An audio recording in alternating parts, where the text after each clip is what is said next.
Gonna look and see if there's a way to set our band edges so that when we want to look at the band, we can be where we want to be, but without it creeping past 4 megahertz and below 3.5. Because it's kind of quirky and not really useful this way. So I've got the manual in here. I don't know why it's trying to do that. Okay, so in the 710 manual, it has display connections. So I guess you can just jump to these at any time.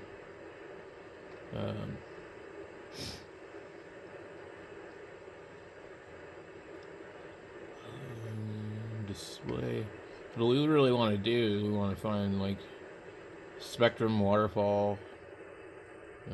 Turn the spectrum display off.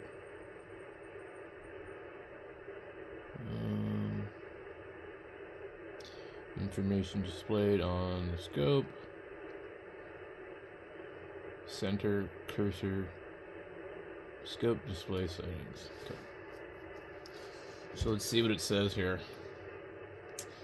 In addition to two-dimensional waterfall, it has this useless three-dimensional color display.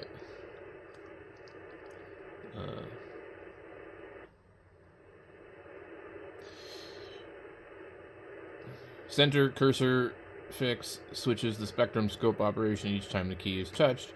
When the display area is touched, the receive frequency is moved to that point in center mode. The frequency touched becomes the center. In cursor and fixed mode, the marker and the receive frequency move to the touched position. Center. The receive frequency is always shown at the center of the screen and the spectrum display. The band spectrum is shown within the range set by the span. The center mode is convenient for monitoring the signal activity around the operating frequency. Cursor mode monitors the spectrum within the range set with the span. When the frequency marker exceeds the upper limit or lower limit of the range, the screen is automatically scrolled and the status behind the setting range can be observed. Okay, lower limit.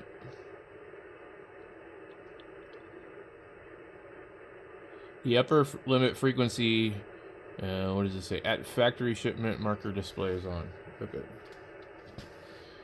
Fixed mode. To use fixed mode, enter the start frequency on the scope. Okay. That's weird. Enter the start frequency on the scope.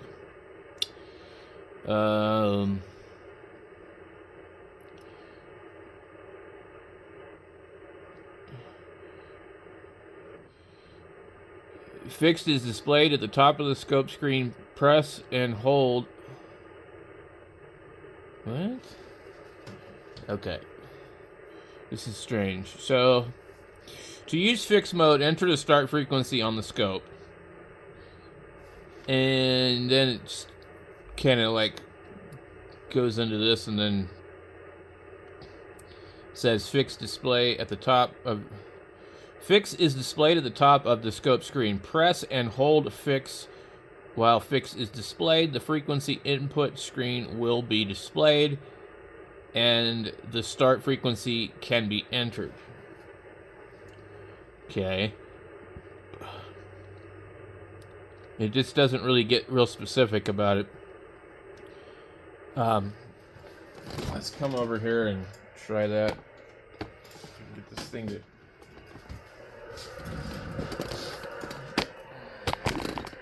Alright, so we're at the radio. We fixed.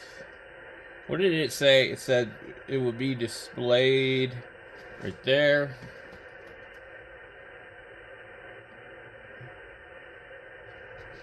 Maybe just click it. But don't do anything. So again, it says to use fixed mode, enter the frequency. Enter the start frequency of the scope. Okay. So the start frequency, number one, display area start frequency. Okay.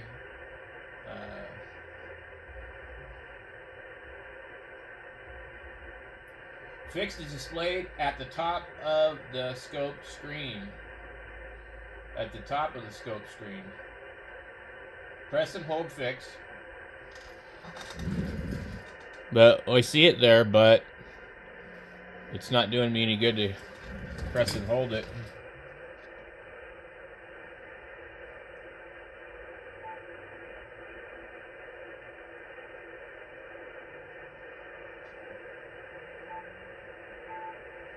Okay. I pushed the other one. Let's do 3.6.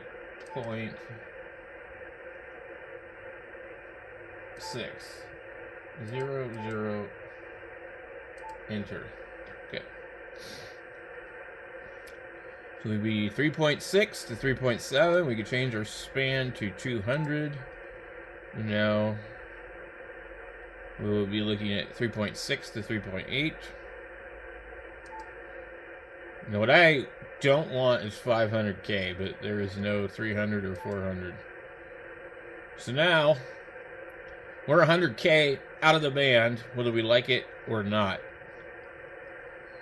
So it would probably make more sense to enter this as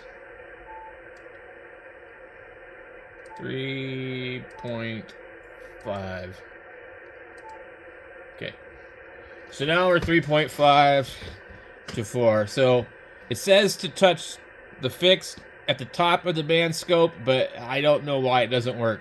I've used the one down here. I can do it with my finger. I can do it with the mouse. Click it, hold it down, enter the frequency. That's where it's going to start at. So I'm going to assume if we go 1000K, it's going to start at 3.5 and go all the way up 1000K. So I'm going to assume if we go, let's say, 100K, and then we go 20. Okay, so 500K is good. We can see the entire band, and 3.5 to 4. So you're not really gonna be, like zoomed in enough to really tell, but you can see, hey, look, there's this guy over here, a guy over here, a guy over here, a guy over here, and then there's some little digital here. You can see all that. That's fine, but we're actually, our thing is way over here. So if we use the mouse and we click on a particular spot on the waterfall, I'm not sure what it's going to do. So we are now, I keep trying to use the scroll wheel.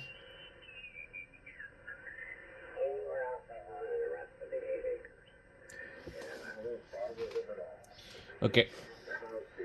So as we scroll through on fixed mode, everything just stays right where you want it.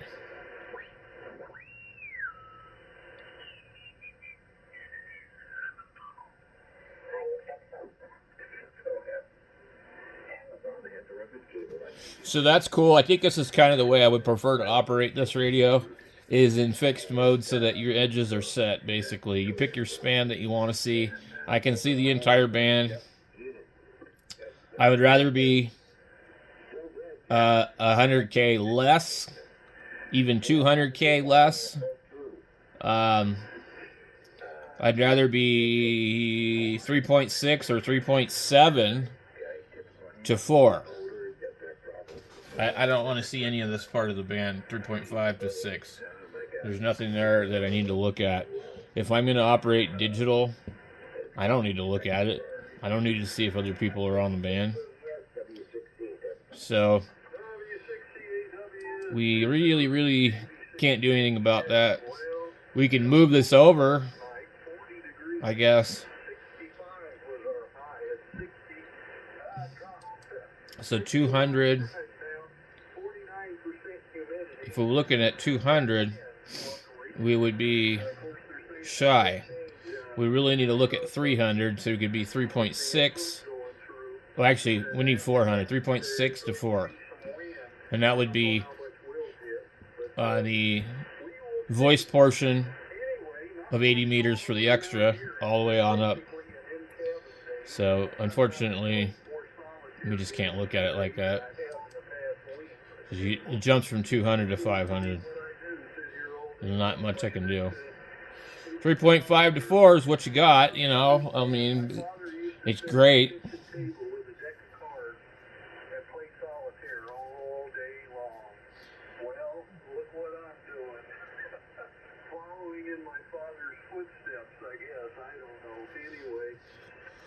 So, let's see what other stuff that they talk about in the manual. Okay. Now, I wish I'd have known about some of this stuff before I bought this radio. It would have been nice to have known, but, you know, it's okay. The radio is very affordable. It's well priced for what you get. They're all going to be different. You're going to find things you like about one radio you don't like about another. So, we have an example down here. They say, enter 7 megahertz to enter blah, blah, blah. So the 3DS, I've not found to be useful. The multi, I haven't found it to be useful either. It's just an oscilloscope that represents nothing on this side here. And then you have a little bit of bandwidth, but like, it depends on like what it's looking at. So we go back over here and we look at that and see. So the multi, it gives you a representation of how wide the signal is. I'm not really certain that if somebody's 4K wide, you're going to see that they're 4K wide on that scope. And then you also, when you click the expand, you also get this scope here. We can see the guy tuning right here in this part of the band. This is, I think, the audio frequency FFT, whatever the hell that stands for. And this is your passband that you're looking at right here. So if we were to click on this, it would ask us so we could change our width. We can change our notch. You gotta turn it on first.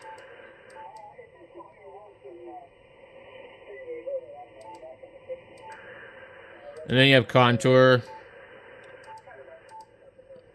And you can move this thing around. I don't know if you can physically move it with the mouse.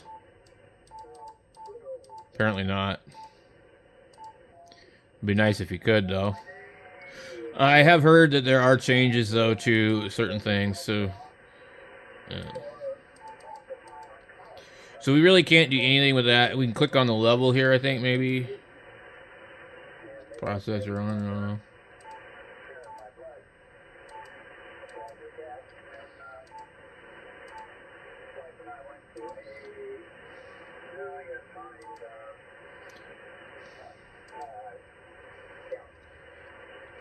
So, I mean, you can do, like, a lot of stuff with it, but, like, this thing here is super gimmicky. But if you come in here to change the level, which I can't do with the mouse, I've got to go into my function button on here. And then I still have to use the radio itself. We can turn it down to where, like, signals require an awful lot to make a response. But, I mean, that is cranked all the way. So, I guess, I don't know, let's look at this here. We click that there. We can't really tell where these people are based on this.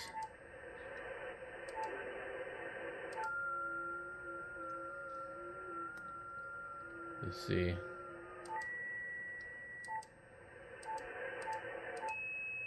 I think somebody's just tuning up there.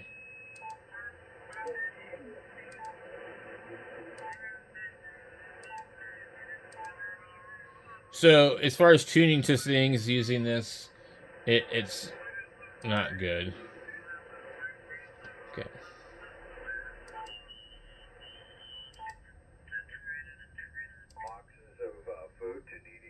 So I can get kind of close. I keep wanting to hit the scroll wheel.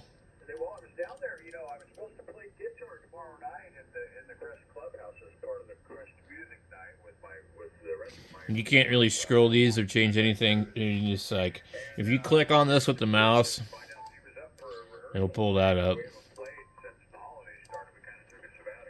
Well, I just wanted to clear that out, and I can't do it. I literally have to go use my VFO.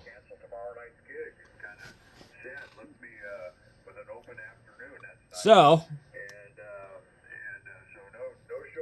scope's kind of interesting. You know, I mean, you can, you get a lot of information, but some of it doesn't really mean much. So, if we're in here, let's go here and click the shift. Oh, we're still on level.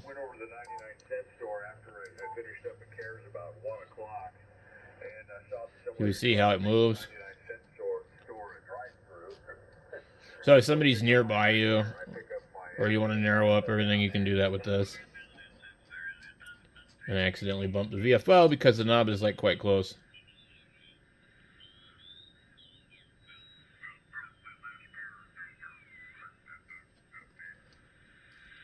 Whoa. Look at that. Okay. So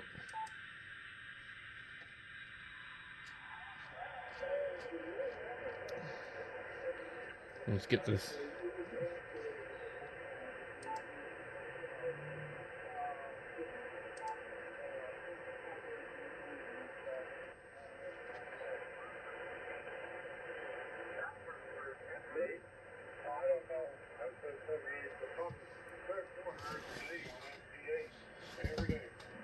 Okay, anyway. It just takes a little while to get used to. It's not, going to be like 7300, but you can't plug a mouse into a 7300. So, I mean, I think it's pretty cool. So, I'm looking in the manual again to see if there's anything else. Like, okay, they talk about the expand, they talk about the speed, span.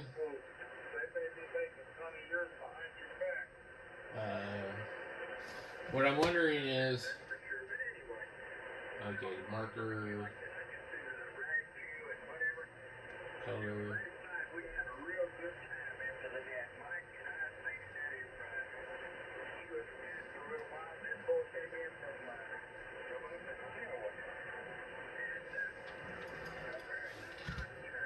I don't know what the FFT is. It's kind of interesting. So anyway, I'm looking at some other stuff here. It's all like the end of the deal here. There was something about I'm trying to find where it was saying something about connecting a mouse. USB. Okay, what does it say? It says. Well, I can't even read this.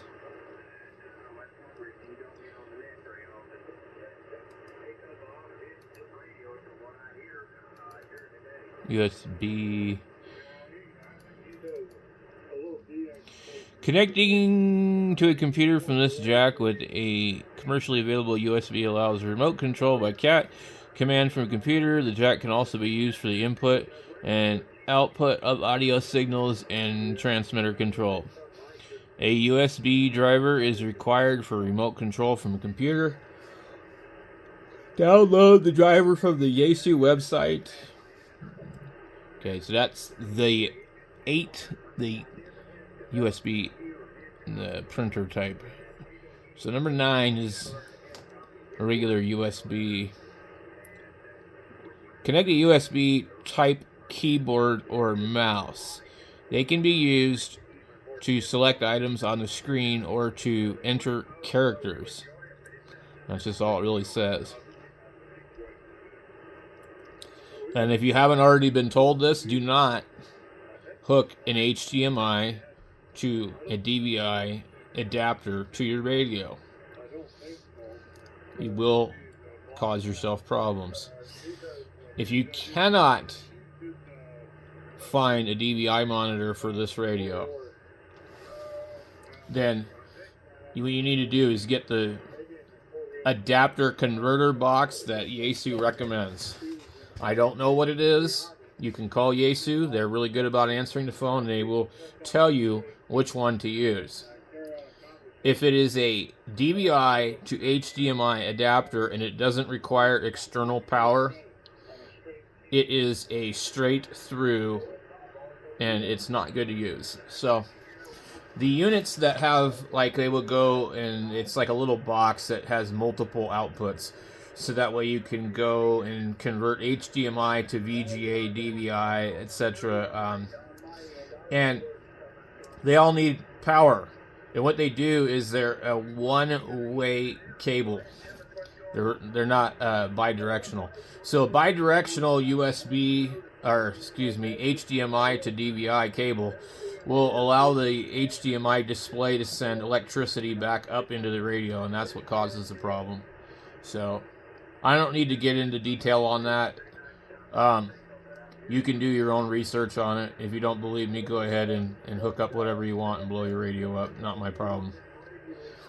But there's several genius hams that think they're smarter than Yaesu. And if you call Yaesu, they'll tell you don't do it. So I'm not really seeing anything else. They don't really, explain anything at all about the usage of the mouse. So you really can't set fixed edges on the scope in any other mode other than the one that I showed you earlier, which is fixed mode. So all the other modes, including center, if you're in the wrong part of the band and your span is too wide, you're going to be looking at crap that you don't want to. So I really like this centralized menu screen where, like, literally everything starts from this. This is like your start page. It's very cool. It makes things very simple. So anyway, thanks for watching, guys. We'll catch you later.